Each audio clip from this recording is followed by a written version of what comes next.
Welcome to news Adda. Stroke నుంచి కాపాడే be fast. ఉరుకుల పరుగుల జీవితంలో బ్రెయిన్ స్ట్రోక్ అనేది ప్రపంచవ్యాప్తంగా మరణాలకు ప్రధాన కారణంగా మారింది.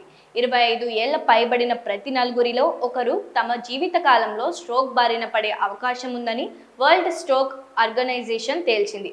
మెదడు సక్రమంగా పనిచేయాలంటే ఆక్సిజన్, పోషకాలు అత్యంత అవసరం.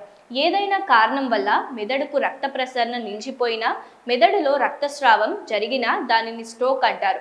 రక్త ప్రసరణ కొద్ది నిమిషాల పాటు ఆగినా మెదడులోని కణాలు చనిపోతుంటాయి. అందుకే స్ట్రోక్ వచ్చినప్పుడు ప్రతి నిమిషం ఎంతో విలువైనది. స్ట్రోక్ లక్షణాలను సామాన్యులు కూడా సులభంగా గుర్తించేందుకు బీ ఫాస్ట్ అనే సూత్రాన్ని నిపుణులు సూచిస్తున్నారు.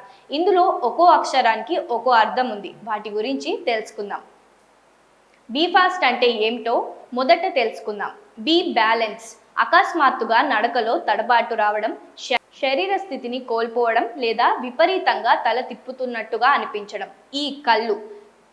హఠాత్తుగా చూపు మందగించడం, వస్తువులు రెండుగా కనిపించడం లేదా పూర్తిగా చూపు పోవడం.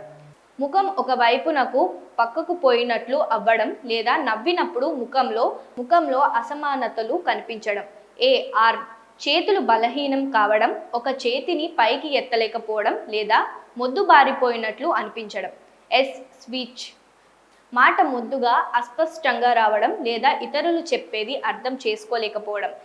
టైం. పై లక్షణాల్లో ఏ ఒకటి అనిపించినా వెంటనే వైద్యులను సంప్రదించడం మంచిది. స్ట్రోక్ లక్షణాలు కనిపించినప్పుడు చాలా మంది చేసే అతిపెద్ద తప్పు సొంతంగా కారు లేదా బైక్ నడుపుకుంటూ హాస్పిటల్కు వెళ్ళడం. అలా చేయడం అస్సలు మంచిది కాదు. స్ట్రోక్ వచ్చినప్పుడు రోగిని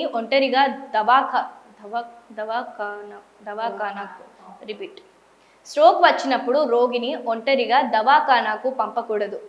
వెంటనే అంబులెన్స్ను పిలవడం ఉత్తమం. అంబులెన్స్ సిబ్బంది ఆసుపత్రిలోని స్ట్రోక్ టీంకు ముందే సమాచారం అందించడంతో అంబులెన్స్లోనే ప్రాథమిక చికిత్స మొదలవుతుంది. దీనివల్ల రోగి హాస్పిటల్కు చేరగానే తక్షణ చికిత్స అందే అవకాశం ఉంటుంది.